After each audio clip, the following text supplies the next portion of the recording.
Hi everybody, as promised, this is the only video for the dilations chapter, so we're about to cover learning targets 3, 4, and 5, so let's get started. A dilation, you guys know this, it either shrinks or enlarges. It enlarges or reduces, whatever you want to say, okay? It's going to create an image that's bigger or smaller than the pre-image. You need to know these properties. You need to know that it preserves angle measure. You need to know that the scale factor is image over pre-image. We always dilate linearly, and you need to focus on the center of dilation. If there was a mantra for this chapter, this would be it. These are 4 important facts you should know about dilations. And I'm going to talk about all those a little bit right now, obviously, but you need to know these 4 facts. So, preserved measures, as we just said, angle measures are preserved. Therefore, parallelism is preserved, meaning that the image is parallel to the pre-image. Furthermore, the shape is preserved, and orientation. We did talk about a lot of this in class during the activities. What doesn't change? The size, people. Come on. That's what a dilation is. So from there, when we dilate on a coordinate grid, this is what you guys have been used to doing. If there is not anything written here as far as the center goes, you can assume that it's a dilation around the origin, in which case you just multiply your coordinates by 2. So if those are my current coordinates, I multiply them by 2. There are my new coordinates, and I now have a new triangle. And therefore, every side here is double the side that existed. All of these sides are in proportion, and the proportion is always the scale factor, which again is the image over the pre-image. So, if you have a dilation that's centered on a line, if you think about it, a line can't really be dilated because it already goes to infinity. So if I were ever dilating something centered on a line, I'm really just moving its position or location on the line. So here I have a center at O, and I want to dilate by 2. So if I'm dilating segment AB by 2, I'm going to start at O, that's my center, and I'm going to multiply it by 2. What you need to realize is that O to A is already 1. That counts as 1. So if I want to dilate it, I just need to do it one more time. So that would be 2. Okay. Same thing with OB. There's 1. There's 2. So if you ever go further, you just need to extend your line, right? No big deal. But that's how you would dilate. So your new segment still is on the line. You just change the location of the points. Now, if your dilation is centered off of the line that you're dilating, this is where that dilating linearly comes in. Those projection lines that you saw in the activity, that's where these come in. So you need to create a line. And the reason being, okay, so there's 1, there's 2, no problem. Without this line that I just put there, you don't know where on this arc A prime should be. Now that you have a line, that's where it should be. And the reason that's important is because, remember, you need to preserve parallelism. Over on the other side, O to B, there's 1. Don't forget that that counts as 1. And there's 2. So there's B prime, and then I would connect because, again, they wanted me to dilate line AB. So there's line A prime, B prime.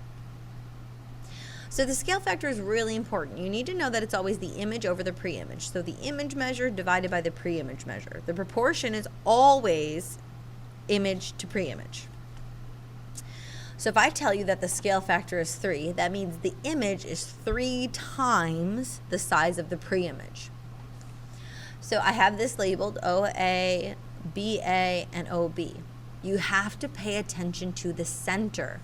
Oftentimes students will say, okay, 7 times 3 is 21, and they'll put 21 from B to B prime. Do not be fooled by that, because don't forget, this 7 already exists. 7 times 3 is 21, but that's happening from the center of dilation. So the 18 and the 21 don't go from B to B prime, they go from O to B prime and O to A prime.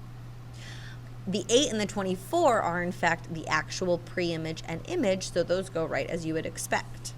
Therefore, B to B prime and A to A prime are simply the whole distance subtracted by that original distance. So 21 minus 7 is 14, and 18 minus 6 is 12. And then I'm just plugging in all the numbers here. Okay. Again, remember, it's always image to pre-image. Here they're asking something different. They're asking, what is this proportioned to this chunk? So you just, I'm sorry, that shouldn't, OA, this should be a 6. That's my bad. So it should be 6 to 12. I didn't catch that mistake, which would be 1/2.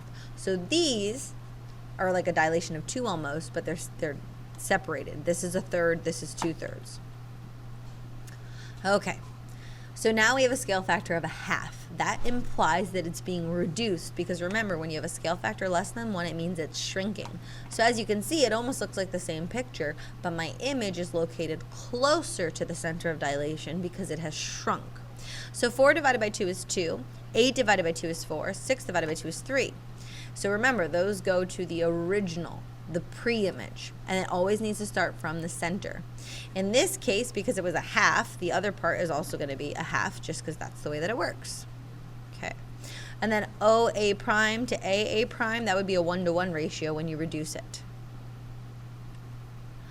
Moving on to the different centers. So as far as you guys have done thus far, when you dilate something, you just multiply whatever your coordinates are by the given scale factor. So that's what I've done here. I've just multiplied them, plot them, and we're done. But what if it's not centered at the origin? So here, this is saying a dilation centered at T of 2. The easiest method is to just count boxes. Okay, so how to do that is literally you count boxes. So if you think about it with your compass, that's 1, that's 2.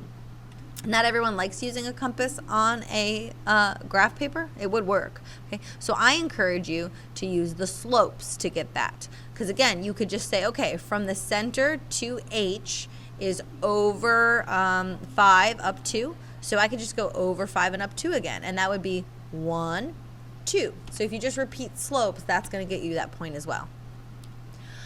So same thing here. I have a centered at O, here's O, of 1/2. So I know that I should be shrinking, getting closer. So in this case, you have to kind of like undo it. So if I went up 2 and over 3, I'm instead going to go up 1 and over 1.5. For B, if I went right 4 and up 1, I'm going to go right 4 and up 1/2. For C, if I went down 1 and right 2, I'm going to go down 1/2 and right 1. And that would be my new triangle. So it's very, common sense almost to do it this way. Just people get thrown off with the notation and the different things. So just make sure you're paying attention to your scale factor, and you can just use slope to get it. You could also use a compass. You could have bisected this, and that would have worked as well. If you have the center on the inside of the circle, I'm just trying to show you guys, like if the center's on the outside, it's going to move further away or closer to the center. When the center's on the inside of the shape and you dilate by 2, you just count, right? So, because we always dilate linearly, so we can just count 1, 2, done. With this, 1, 2, done. Here, I have to go down 2 and over 1, so I go down 2 and over 1 again. And there's my new triangle. You're just counting. Counting boxes, counting boxes, counting boxes. If the center's on the circle, again, because we dilate linearly, it's almost going to overlap. So A, if I dilate it by 2, A doesn't move because it is the center of dilation. So A stays right where it is. I can't dilate 0 by anything. It just stays right there. A to B, however, goes down 1, right 1, down 1, so I can go right 1, down 1 again. C, left 1, down 3, so I can go left 1, down 3 again. And again, it kind of overlaps. It like makes a triangle within a triangle in a sense. A negative scale factor, as we said, is going to rotate the object. So instead of going down 1 and right 1, you're going to go left 1 and up 1. What you have to be careful of is you need to do it from the center. So make sure you always go back to the center. Even though you had to count that distance to get to C, start from the center when you go any one. Okay? So again, it just means to go the opposite way. So if I go up 2, right 2, I'm going to go down 2, left 2. Notice I always start from the center of dilation. And then B prime, the same thing. If I go up 1, right 3, I'm going to go down 1 and left 3. And there is my dilated negative scale factor of 2. And just a quick reminder, we did talk about this, but a dilation of -1 is the same as a rotation of 180. That's a big conceptual thing to know. If I want to determine the center of dilation, I just have to work backwards. So if you remember, I said that dilating linearly is important to know. You just draw a line. So from A to A prime, you draw a line. From B to B prime, you draw a line. From C to C prime, if I wanted to, I draw a line. Hey, there's the center of dilation. And now to find the scale factor, I simply count to the image and count to the pre-image. Remember, scale factor is always image over pre-image. So I choose to not do the slope. I just choose to do either a horizontal distance or a vertical distance.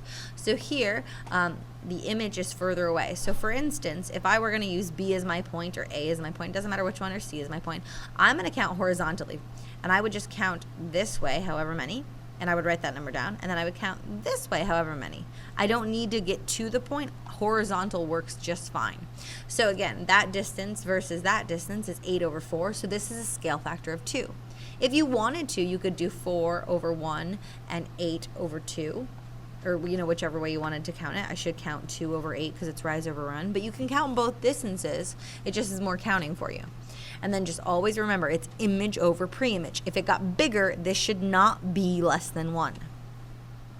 The last thing we're going to talk about, we've been doing this entire time, it's the constructions. I just want to remind you, we dilate linearly, and that first measure counts as 1. So if I want to dilate by 3, there's 1, there's 2, there is 3. My animations are off a little bit, sorry. With B, there's 1, there's 2, there's 3. The biggest mistake people make with constructions is that they dilate 1 more than what they anticipated. Okay. And if I wanted to dilate 1.5, well, hey, here's 1, right? O to A, that's 1. But how do I go a half more? Well, I would first have to figure out half of this distance. So you would bisect. So we would go to one side more than halfway, the other side more than halfway, find the middle, and I now know that that's a half. So if I find a half, I know that 1.5 would be right there. And I would repeat the same process down at B. I didn't show it, but I would have obviously had to find a new midpoint down here, and I would have then gone a half more. I know that was a lot, but I promise you it's easier just to do it in one. Have a wonderful day, and I'll see you in class.